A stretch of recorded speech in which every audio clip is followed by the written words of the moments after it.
So I've decided to cancel Google Stadia.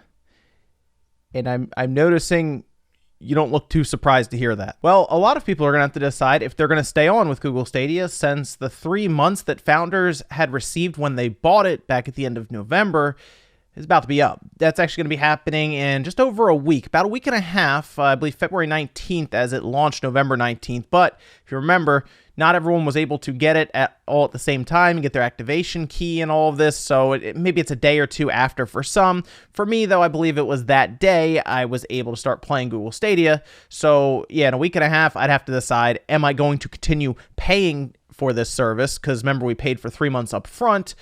Or am I just going to cancel it for now and maybe keep an eye on it as we go forward? I've decided to cancel the service, and I think it's becoming fairly obvious for a lot of people why that would be, but I figured we'd go over here anyway. Now, just real quick, on November 19th, of course, it launched, and most of us received our Founders Pack that had the Chromecast Ultra. It did have what's, I think, is the best part of Stadia completely, and that's actually the one piece of hardware they designed specifically for this service, which is the controller for the Chromecast Ultra, or I guess your PC or your phone if you wire it in, and that's their Stadia controller. It's actually pretty neat. It's well built, and I think they did a pretty good job even on some of the color choices there, so that's good there. And then it also came with, of course, a 3-month pass for their Pro service. The Pro service being the ability to play 4K 60 frames per second, and they would also give you games as you went forward. And while some of the games were pretty good, others I didn't really care that much about some of them, but they did at least throw some games to you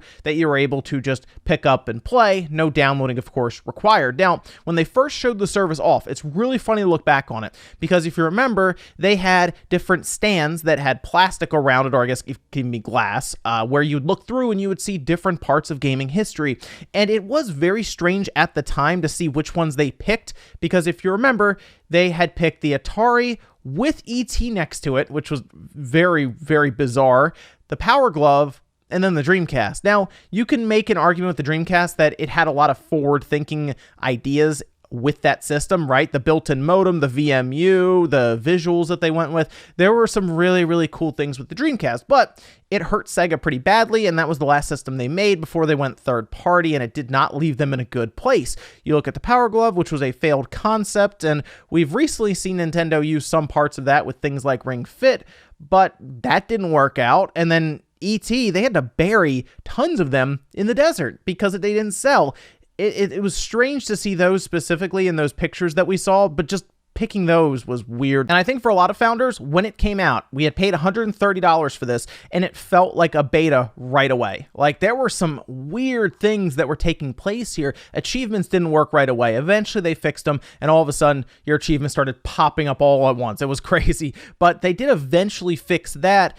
However, it wasn't ready for a little while there after launch. And then, of course, we had this weird situation when it came to claiming or buying the games. Because remember, Stadia acts as a storefront, not necessarily as just a service. So if you wanted to buy a game, you'd have to get your phone. You would buy it on your phone, and then you could go to your Stadia browser, whether it's on your computer or your Chromecast Ultra, and it would then be there in your library. You weren't able to buy it from the same place that you were playing necessarily. That was really weird. And even now, capturing video, for example, you check on your phone. It's part of even their FAQ. It was something I couldn't figure out for a while. And then I said, wait, I have to use my phone to watch the captures back. That's weird. And yeah, that's still something you technically have to do. In fact, if you want to record footage on your Chromecast Ultra, it's very difficult. You have to figure out ways to strip different protections around video that they have set up for it. So even if you want to be someone, I guess, who wants to stream Stadia, you have to go to your browser that only offers 1080p options right now. That doesn't do, I would say, the picture quality any favors compared to what you can get from the Chromecast Ultra. And that might be the biggest issue I have right now, is the actual technical side of this works. Like, it actually works well. Like, the picture quality is at times astounding considering it's being streamed to you, but it has to be on that Chromecast Ultra. They've preached a ton of convenience, right? They're like, oh, this is going to be the most convenient thing ever when it comes to Stadia. You play wherever you want, but you have to use specific devices, and it may not support the best quality, right? Like, for example, with phones, Pixel phones only, right? That was so strange. You figure they would design it for Android and then iOS would follow up pretty quickly. It's still not supported on iOS. In fact, it's pretty much just supported from what I've seen on Pixel phones. And if you want to play with a controller, you'd have to tether it in. You have to actually wire that controller in. It's a monstrosity when you start playing, and it's like, who's really gonna do that? I feel like if you're really getting that far in, you should really work, I think, to design touch controls to at least better work with some games. And that's not even just Stadia. I think a lot of different streaming services, whether it's GeForce Now or xCloud, are eventually going to have to work that out. But I was really hoping that because Google was pushing so hard, right? We had several different presentations with their Stadia Connects. I thought they would have really made that push to make this all work, because on the technology side, they've done it. Like, it looks good, it functions well, and at times you will get used to it to the point where you kind of forget that you're even streaming it. It really does work. But there's just so much kind of speed bumps in the way to get it to where they were showing off on stage, where they were going between device, and it was all working so fluidly. What they showed in a lot of these presentations, the service is nowhere near that, and we're 3 months out from launch that they say was not a beta. And I think it was. So kind of coming around here, if they were going to sell this as more of a platform as opposed to a service, like I look at GeForce Now as a service because they allow you to access your Steam account and games that you already own, and you use their streaming service to play your games, whereas Stadia wants to be a closed ecosystem, as in you buy the games from them and then you stream it, and then they also close in things like YouTube with it, for example. So you're not necessarily reaching out to Steam or Uplay or Origin. Nope, everything is here. So you have to buy from them, whether it's a $60 copy of Borderlands 3, for example, that is not updated to the latest version, or just games that feel overpriced for you streaming them. It's a weird thing to see. So I figured they would have come to the table with better options for games. And the one game that they have now that is exclusive is Guilt. And you know what? I actually like that game. That is a good game. Like, I was playing through it and I said, you know what? This could work as a game that would at least compel you to check out the service, but I don't think it's a game that would sell you, no questions asked. If you look back on when Microsoft entered the console world back in 2001, right, with the original Xbox, they showed up with Halo. I had to buy an Xbox. I wanted to play Halo. Halo was the system seller, and it did a good job at least getting Microsoft's foot in the door. And I think their message might have been a bit more clear as well, since they were selling you a system, a box, alongside of a game like Halo. But still, I think if Stadia had a game that wasn't Destiny 2, that was like their big thing, right? Destiny 2, it's going to come with your Founders Edition. If they had a game that was set up and designed for Stadia specifically to show it off, right, from their first-party studio, then they might have something. But even that we're waiting for. They formed the studio. Remember, they announced the formation of the studio during the Connect.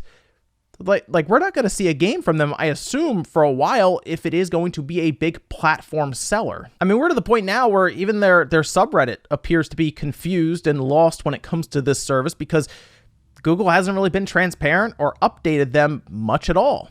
For a while, I think it went for almost a month and a half before they did any type of update, only to show up and say that they were going to work for timed exclusives, which they want to do 10 of them by the summertime, and then 120 games added to the service, like that you would buy in the storefront. That's not that many if you consider them adding games. Like, they could go back and get older games and add them. There's a lot of stuff they could do there, but I do at least like the idea of them getting timed exclusives to help their platform, because that shows that they at least care somewhat about it. And that is, if we circle all the way back around, one of the biggest problems I have with Stadia is that we don't know how invested Google really is in this, because we've seen Google step away from projects and say, nah, you know what, we took a shot. How long is Stadia going to get the full force from Google? Or do you think they start to look at this when the subscriptions come back due, which is going to be in a week and a half? And what if a lot of people just say, you know what, I tried it for 3 months. It didn't seem like they wanted to push that hard, or they didn't care as much about it. I'm good for now. I'll wait and see what you guys do. Do you think Google responds by being more aggressive like they should, or do you think they pull back? Because I'm starting to think they might pull back. Even like the assistant feature that they showed off. Remember where they showed the assistant feature and they said, oh, if you're playing and you're getting stuck, you can ask it for help, and it'll go out, it'll find a YouTube video, it'll bring it over here next to it, and it'll show you what to do. That still isn't a thing. Like that is, I thought the integration with YouTube would have been the biggest part about this. I mean, Google controls YouTube, right? Like I thought Stadia would have launched and been completely integrated. They would have been ready to go at least a few months in, and they're still not. And that's really a shame, because while it may look like a lot of people are just completely down on the idea of game streaming, I think there is a place in the market for it, specifically as, again, a utility, a service, like what GeForce Now is, for example, something you can use in a pinch, or if you just want to try out the marketed ray tracing that NVIDIA's put out there without spending an arm and a leg for a serious video card, or just as something you can use on the side, but not as your primary device or your primary platform. I think that's more or less what Google should be pushing towards. But I feel like they're still going to be stuck on the idea of this being their big system, basically, the big platform. And I think for some people, it will work out, right? I think people will stay on. And I feel like Google has to eventually do something with Stadia. I don't know if they'll shut it down, but I feel like they have to do something with it. So while I'm not going to stick around with the subscription service of $10 a month for now, I will keep an eye on Stadia, mostly because I think Google could make some waves in the gaming space if they really wanted to. I feel like they could go to a studio, like they could go to Sega and say, what do you guys got in your backlog? Let's make one of these projects that you need funding for a reality. Let's do it. And it's exclusive to Stadia. Like, those are things that I think they could do. There are a lot of indie developers out there they could probably go to and say, hey, what's your budget to get that game done? We'll help you with it, and we'll either do a timed exclusive or we'll just develop exclusively for Stadia. It's going to be interesting to see going forward, and I hope they're more aggressive with it, because there are a lot of people who invested in the platform, and maybe they'll even get the free option out there soonish. That's still something they probably should have had ready at launch, just so people can try it before they buy in, but we'll see. I'm curious what you guys think about Stadia. I'm really curious about the people who did buy into the founders and if they're going to stay in, because I think if maybe you've invested in a ton of games through Stadia, you feel like you should just because it's there, but just because you've invested and bought so many games. But when that free version comes out and you don't necessarily need to have Stadia Pro to continue playing those games that you bought, are you going to stay in then? That's kind of my question here, is if Pro is even compelling enough when that free version comes out. But let me know, guys, down below. I'm very curious. Make sure you like the video on the way out if you enjoyed it. Dislike it if not. And I'll see you guys next time.